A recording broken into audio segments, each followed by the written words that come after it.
galera, tudo bem? Como é que vocês estão? Vamos começar uma aula agora sobre pirâmide ecológica, tá bom? Vamos falar um pouquinho dessas pirâmides, como é que acontece e os tipos de cadeia alimentar, tá bom? Os tipos de alimentação e os tipos de seres também que nós temos em relação à produção de alimento, de energia. Olha só, galera, essa pirâmide ecológica tá aqui, ó.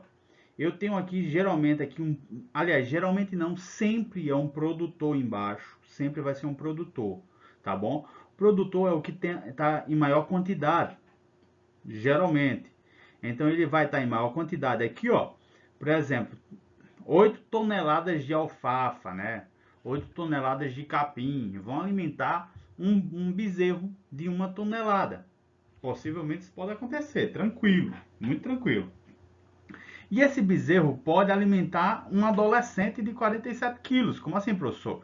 Ah, se você juntar a quantidade de carne que você já comeu a tua vida toda, até agora, até esse momento, né? Provavelmente você tenha comido mais do que um boi inteiro, né? Só de carne. Se fosse juntar cada pedacinho de carne que você fosse comendo, você com certeza comeria mais do que um boi.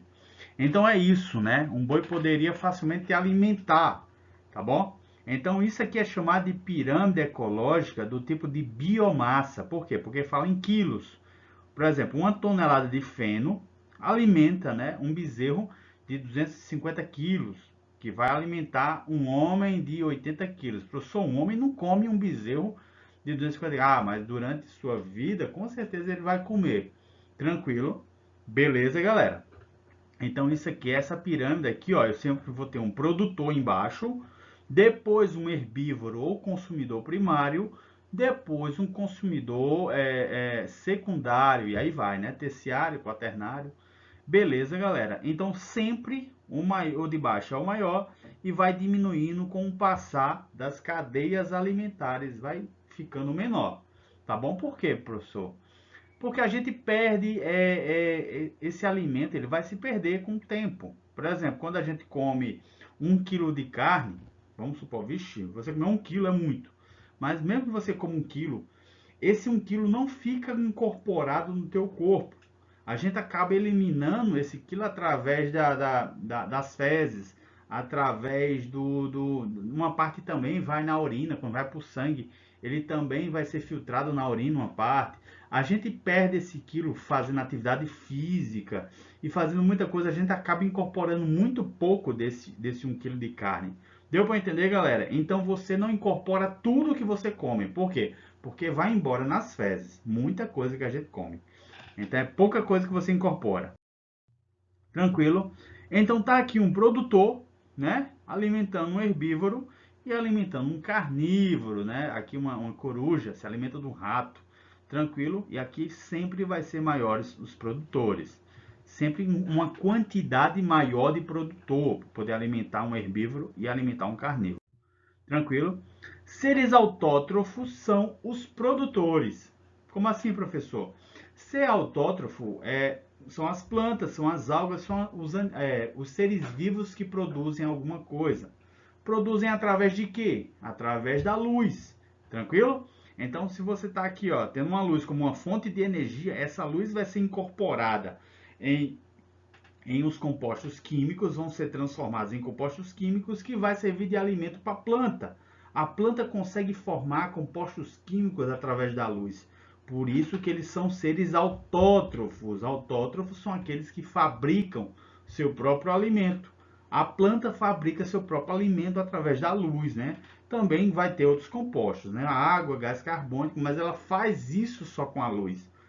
Beleza? Tranquilo demais, né? Tá aqui a luz, né? Invadindo e aí virando alimentando o ser autótrofo. Tranquilo, galera? Os decompositores são seres que estão à parte da cadeia alimentar, porque eles vão se alimentar de qualquer coisa que seja na cadeia alimentar, tanto de produtor quanto consumidor primário, secundário, terciário. Então, no final das contas, tudo vai para os decompositores. Professor, quem são eles? Os decompositores são aqueles que degradam a matéria orgânica, a matéria que forma os seres vivos, né? Vai se degradar e vai virar terra. No fim das contas, né? Tudo volta à terra. tá bom? Como diz, né? Tudo volta ao pó, tudo volta à terra. E os decompositores a gente vai ter os fungos, tá bom? Aqui tem um fungo bem conhecido, que é os cogumelos, mas a gente tem vários tipos de fungos, tá bom? São os fungos também que fazem alguns tipos de bebidas alcoólicas, né? Cerveja, vinho, são fungos que fazem, tá bom? E aqui a gente tem as bactérias.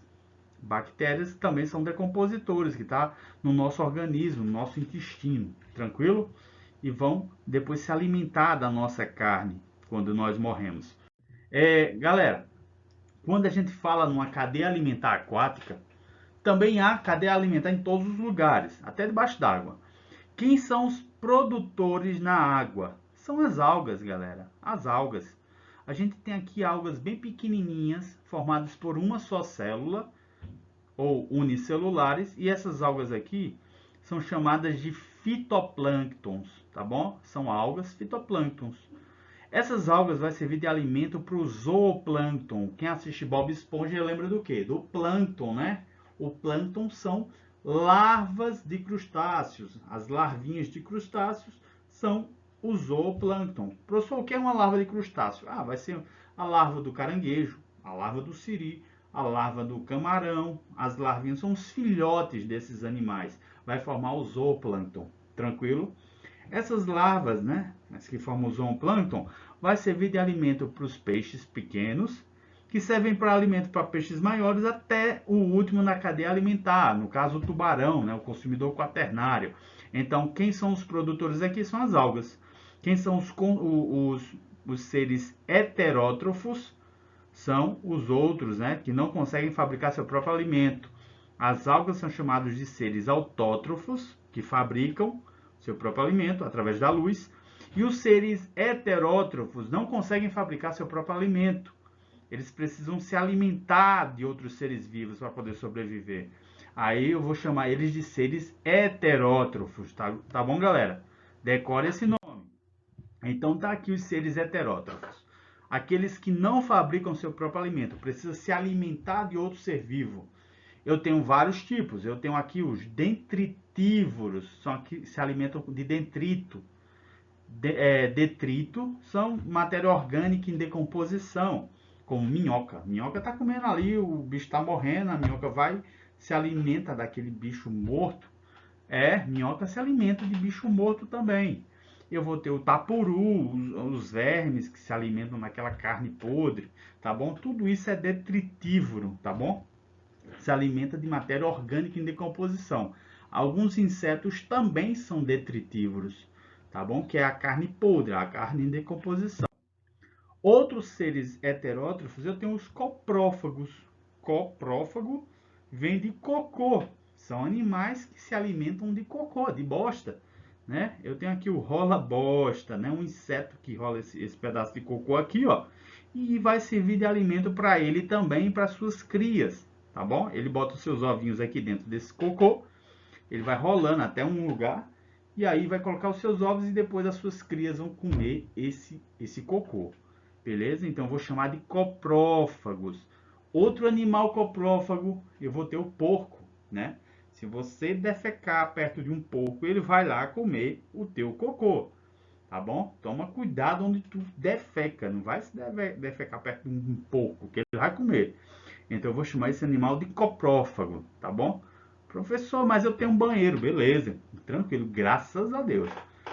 Tranquilo? Então vamos passar para o próximo slide. Saprófagos ou necrófagos são animais que se alimentam também de animais, de cadáveres, né? Animais mortos, como o urubu. Professor, mas a minhoca também se alimenta? Então, o urubu também pode ser chamado detritívoro, tá bom? Detrito, né? Alimenta de bicho morto. Mas também tem outro nome, saprófago ou necrófago, né? Necro, lembra de quê? Necromancia, Então essa palavra necro, tá bom? Ela vem de coisa morta, tá certo? Necrotério, lembra de quê? Necrotério, né? Gente morta. Então esses bichos aqui vão alimentar, né? Esses aves aqui vão se alimentar de coisa morta. Os herbívoros, não tem nem o que falar, são os consumidores primários, vão se alimentar de plantas e vegetais, né? Temos muitos animais herbívoros, né? Boi, zebra, vaca. Eu tenho os carnívoros, se alimentam de carne, né? São também seres autótrofos, aliás, desculpa, seres heterótrofos, que se alimentam de outro ser vivo. Uns insetívoros que se alimentam de insetos, tá bom? Professor, esse insetívoro pode ser também chamado de carnívoro? É. O inseto também pode ser considerado um tipo de carne, tá bom? Então, sim, esse animal que se alimenta de inseto pode também ser chamado de carnívoro. Tranquilo, galera? Mesmo ele se alimentando de inseto, insetívoro. E finalizando com seres heterótrofos, aqueles que não fabricam seu próprio alimento, eu tenho o monívoro, que se alimenta tanto de vegetais e plantas quanto de carne. É a mistura dos dois. O ser humano é um ser onívoro, o macaco, o saguim, cachorro é onívoro. Pode dar feijão para o cachorro, você vai comer, pode dar arroz, ele vai comer. Se você der carne, principalmente carne, ele adora carne. Então tá aí os seres onívoros que se alimentam dos dois. Tranquilo, galera? Beleza? Até a próxima. Vamos fazer uma atividade. Valeu!